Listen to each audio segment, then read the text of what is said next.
दीपज्योतिर्परब्रह्म दीपज्योतिर्जनार्दनः दीपज्योतिर्परब्रह्म दीपज्योतिर्जनार्दनः दीपो हरतु मे पापम् सन्ध्यादीपनमोऽस्तुते ओ दीपब्रह्मरूपस्त्वं ज्योतिषां प्रभुरव्ययम्।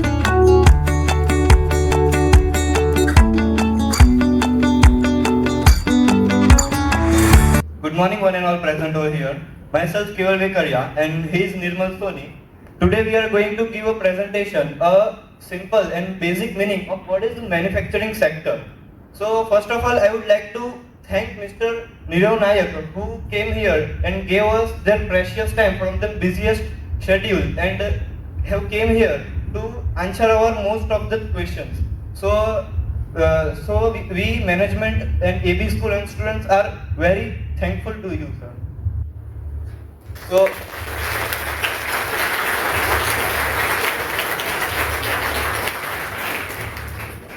let me tell you what is the basic meaning, the most basic and simplest meaning of manufacturing sector. Production or manufacturing refers to changing the raw materials, કાચા માલને આપણે useful અને direct કન્ઝ્યુમેબલ પ્રોડક્ટમાં જે change કરવામાં આવે એ પ્રોસેસને કહેવાય manufacturing process. So today we are going to see different types of manufacturing processes of different types of industries.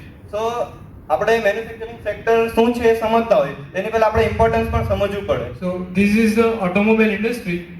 જો પહેલા વસ્તુ આવે ડિઝાઇન.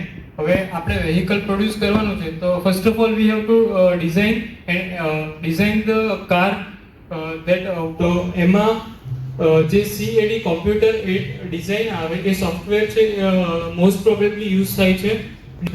તો રો મટીરિયલ્સ નેસેસરી છે. તો ફર્સ્ટ સપ્લાયર્સ પાસેથી સામે આપણે પ્રોડક્શન કરી શકીએ એટલે એફિશિયન્ટ ક્વોલિટી આપી શકીએ અને એટલું જ સપ્લાય કરી શકીએ. તો નેક્સ્ટ બીજી જે ઇન્ડસ્ટ્રી આવે છે એ છે આયર્ન એન્ડ સ્ટીલ ઇન્ડસ્ટ્રી. તો આયર્ન એન્ડ સ્ટીલ ઇન્ડસ્ટ્રીમાં શું પ્રોસેસ હોય છે મેન્યુફેક્ચરિંગ? તો સૌથી પહેલા આયર્ન અને સ્ટીલ બનાવવામાં આવે ઓર હોય તો નેચરલ પ્રોડક્ટ એમાંથી આપણે એને ઇમ્પ્યોરિટીઝ કાઢવી પડે. તો ઇમ્પ્યોરિટીઝ કાઢવા માટે શું કરે? ઇમ્પ્યોરિટીઝ કાઢવા માટે તો O2 હોય. O2 એટલે ઓક્સિજન આપણે લો કરીએ સ્ટીલ એન્ડ આયર્ન ઓર ઉપર. તો એનાથી એની જેટલી પણ ઇમ્પ્યોરિટીઝ હોય તે મેક્સિમમ ઇમ્પ્યોરિટીઝ નીકળી ક્લીન થાય અને સરફેસની જે થિકનેસ હોય એ પણ રિડ્યુસ થાય અને એનો શેપ જે આપણે ડિઝાયરેબલ શેપ હોય એ શેપમાં આપણે એને લાવી શકીએ. એના પછી આવે છે કે સરફેસ ટ્રીટમેન્ટ. સરફેસ ટ્રીટમેન્ટ પણ એ જ છે કે એક ફિનિશિંગ જેવું કહેવાય. સરફેસ ટ્રીટમેન્ટમાં આપણે કલર કરવામાં આવે ઓર પોલિશિંગ કરવામાં આવે એને કોરોઝનથી કાટ લાગવાથી બચાવવા માટે, કોરોઝન રેઝિસ્ટન્સ બનાવવા માટે. And basic way which we have told you about manufacturing in iron and steel industry. So let us see what about food industry. Food industry, one of the largest growing sector in all over the world. Food industry. હવે ફૂડની તો બધાને જરૂર પડે જ છે. then ingredients first of all vegetables, meat, dairy products etc. હવે આપણે source તો કરી લઈએ પણ એમને એની ક્વોલિટી, ક્વોન્ટિટી, ફ્રેશનેસ અને સસ્ટેનેબિલિટીનો બી ધ્યાન રાખવું પડશે ઇન્ગ્રેડિયન્ટ સોર્સિંગ. નેક્સ્ટ આવે છે પ્રોસેસિંગ એન્ડ મિક્સિંગ. આ પ્રોસેસ થઈ ગયા પછી ઇન્ગ્રેડિયન્ટ્સ પ્રિપેર કરવામાં આવે છે. એની સર્ટેન પ્રોસેસ છે લાઈક ગ્રાઇન્ડિંગ, બ્લેન્ડિંગ અને ફૂડની કન્સિસ્ટન્સી બી મેન્ટેન રહે એના માટેના બી પ્રોસેસ એના પર કરવામાં આવે છે. તો બી એના ટેક્સચર, સસ્ટેનેબિલિટી અને બીજામાં એનું અફેક્ટ થશે અને પછી એ પ્રોડક્શન એફિશિયન્ટ નહીં રહે કન્ઝ્યુમર. હવે આપણી સાથે આટલા મોટા પ્રોડક્શનના અને મેન્યુફેક્ચરિંગના આગેવાન બેઠા હોય અને એની સામે આપણે ટેક્સટાઇલ ઇન્ડસ્ટ્રીની વાત કરીએ તો થોડીક મજાક જેવી વાત ન લાગી જાય. એટલે આના પછી એકદમ મોટી ઇન્ડસ્ટ્રી, મોસ્ટ ઇમર્જિંગ ઇન્ડસ્ટ્રી જે છે તે ટેક્સટાઇલ ઇન્ડસ્ટ્રી છે. તો I would like to request our speaker કે ટેક્સટાઇલ ઇન્ડસ્ટ્રીના પ્રોસેસ માટે તમે અમને this type of flow આપો કે કઈ રીતે ટેક્સટાઇલ ક્રિએટ કરવામાં આવે છે, કઈ રીતે પેકેજિંગ, કઈ રીતે પ્રોસેસ અમને સમજો.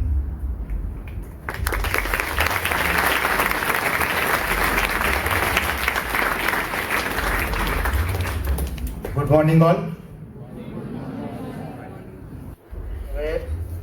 કોઈ પણ પ્રોડક્શન માટે આ જે બેઝિક પ્રોસેસ છે એ બધામાં સેમ જ આવે છે કે કંઈ પણ વસ્તુ આપણે ડેવલપ કરવી હોય, બનાવવી હોય કોઈ પણ પ્રોડક્ટ, તો રો મટીરિયલમાંથી એ ફાઇનલ કન્ઝ્યુમેબલ પ્રોડક્ટ બને છે. ઇન્ડસ્ટ્રીમાં કઈ રીતની એસેમ્બલી લાઈન હોય છે? ટેક્સટાઇલ ઇન્ડસ્ટ્રીમાં એસેમ્બલી લાઈન નહીં હોય છે. એમાં બેઝિકલી કેવું હોય છે કે રો મટીરિયલ મેઇનલી આપણું કોટન, એટલે જેને આપણે ગુજરાતીમાં રૂ કહીએ છીએ, કપાસ. તો કપાસમાંથી યાન બને છે અને યાનમાંથી ગાર્મેન્ટ બને છે ટેક્સટાઇલમાં. તમે જે છે તે સોક્સનું પ્રોડક્શન કરો છો તમારી કંપની, તો તમે એક્સપોર્ટ કરો છો, so bye only export, like 10% તમારું અહીંયા રહે છે પણ બાકીનું 90% તમે એક્સપોર્ટ કરો છો. તો ખાલી એક્સપોર્ટ કેમ, બીજા કન્ટ્રીઝ કેમ, why not India? Normally good question. Normally અમારા મેનેજમેન્ટની એવી છે કે આપણે એવી પ્રોડક્ટ બનાવવાની કે કોઈ ઇઝીલી બનાવી નહીં શકે, અને બનાવી શકે તો they have to face great difficulty. હવે અમે એ પ્રોડક્ટ બનાવીએ તો નેચરલ કે અમારી મેન્યુફેક્ચરિંગ કોસ્ટ ઉપર જ જાય. તેને માટે અમારે એક્સપોર્ટ માર્કેટ જ શોધવું પડે. ડોમેસ્ટિકમાં અમને જે રેટ એક્સપોર્ટમાં મળે છે તે ડોમેસ્ટિકમાં નહીં મળી શકે. એટલા માટે અમે એક્સપોર્ટ વધારે કરીએ છીએ કે આ સોક્સ વસ્તુમાં બહુ ઓછી ઇન્ડસ્ટ્રી એક્સપોર્ટના બિઝનેસમાં છે, એટલે કોમ્પિટિટર બહુ ઓછા મળે અમને, અને અમે એ રીતે બિઝનેસ કરીએ છીએ કે અમારી જે પ્રોડક્ટ છે તે ઇઝીલી કોઈ કોપી નહીં કરી શકે. તેમણે એના માટે ઘણી મહેનત કરવી પડે. એટલા માટે અમે એક્સપોર્ટમાં છે.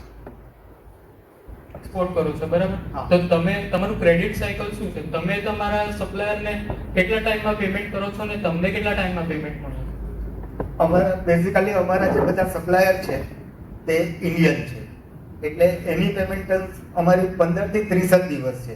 જ્યારે અમે એક્સપોર્ટ કરીએ છીએ તેમાં 50% at the time of we providing the PI, and for remaining 50% the credit cycle is 60 days. તમે કીધું તો રો મટીરિયલ્સ જ્યારે તમે પરચેસ કરો તો એની ડિલિવરીમાં ડિલેઇંગ થાય કે પછી ઇનસફિશિયન્ટ આવે, તો એને કઈ રીતે રિઝોલ્વ કરવાનું? જ્યારે પણ રો મટીરિયલ માટે ઓર્ડર કરવામાં આવે છે ત્યારે સપ્લાયર, જે નોમિનેટેડ સપ્લાયર હોય છે, તેની પણ સાથે ટર્મ્સ એન્ડ કન્ડિશન હોય છે કે આટલા દિવસમાં એમણે રો મટીરિયલ પ્રોવાઈડ કરવાનું અને આટલું રો મટીરિયલ એમણે પ્રોવાઈડ કરવાનું. સર, અહીંયા નવસારીમાં તમે બિલાટ ઇન્ડસ્ટ્રીમાં પ્રોડક્શન કરવાનું અને એક્સપોર્ટ કરવાનું કેમ તમે આ પ્લેસ સિલેક્ટ કરી નવસારી હાઈવે એરિયામાં? સર, આપણે કોઈ બી પ્રોડક્ટનું પ્રોડક્શન કરી તો એના પહેલાં આપણે એનો પ્લાન તૈયાર કરવો પડે. તો આપણે કયા ફેક્ટર્સને કન્ડિશનરમાં લેવું પડે એને? તો એમાં આપણી જે પણ પ્રોડક્ટ છે તો તે પ્રોડક્ટ રો મટીરિયલમાંથી કન્ઝ્યુમેબલ પ્રોડક્ટ બનવા માટે કેટલો ટાઈમ લાગે in terms of second or minute or in for major product in hour. A factor. પછી what is the quantity which we want to produce, and that we have to calculate with our capacity of number of machines. That is the main factor. તમે કીધું કે તમારી બધી machines not fully automatic છે અને semi automatic નથી, so why only capital intensive method and not labour intensive method of production? તમે કીધું તમારી બધી મશીન્સ ફુલ્લી ઓટોમેટિક છે, સેમી ઓટોમેટિક નથી, સો બેઝિકલી તમે લેબર ઇન્ટેન્સિવ કરતા કેપિટલ ઇન્ટેન્સિવ પર વધારે વર્ક કરો છો, તો તમે કેમ કેપિટલ ઇન્ટેન્સિવ ચૂઝ કર્યું ને લેબર ઇન્ટેન્સિવ નહીં? Particular in India, compared to our competitive country Bangladesh and China, labor cost is much higher, about 40 to 40% higher than Bangladesh and about 30% higher than China. So we have to choose only that thing for which labor will be used minimum. That's why we are it fully automated. Sir, તો બધા જો capital intensive method વાપરવા લાગ્યા તો પછી અનએમ્પ્લોયમેન્ટનો સવાલ નહીં ઉભો રહી છે આપણી સામે? અનએમ્પ્લોયમેન્ટ તો નહીં આવે, કેમ કે ફુલ્લી ઓટોમેટિક મશીન માટે પણ લેબર ફોર્સની જરૂર તો પડવાની છે. ફરક ખાલી એટલો છે કે લેબર ઓછું જોઈએ, અને ફુલ્લી ઓટોમેટિકથી વધારે પ્રોડક્શન પ્રોડ્યુસ કરીને, વધારે કસ્ટમર ડેવલપ કરીને, વધારે ડિસ્પેચ કરીને, વધારે આ બધું વધારે થાય એટલે ઓટોમેટિક કેપિટલ ઇન્વેસ્ટમેન્ટ બી વધે છે અને કેપિટલ ઇન્વેસ્ટમેન્ટ વધે એટલે પાછું એમ્પ્લોયમેન્ટ વધે can you share your experience કે જે આ ટેક્સટાઇલ ઇન્ડસ્ટ્રી છે તેમાં વેલ સેટલ થતા કેટલો સમય લાગે? તેમાં શું થતા કેટલો વેલ સેટલ. વેલ સેટલ હા.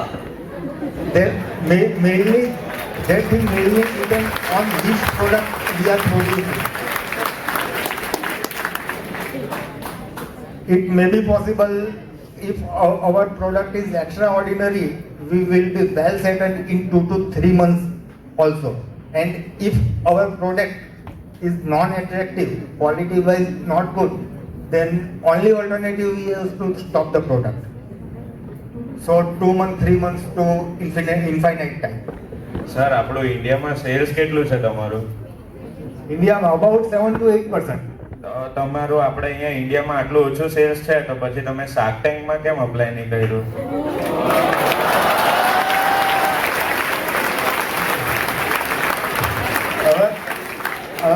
Even our management is not expanding any business. They are remain steady. So whatever the our market is, that only we have to maintain. Thank you sir. જે ટેક્સટાઇલ ઇન્ડસ્ટ્રી છે તેની all over market size કેટલી છે? Or we can give the full price at what price they have got it. તો એનો cost વધી નહીં જાય? Definitely. If any product is rejected, then cost is 3 times.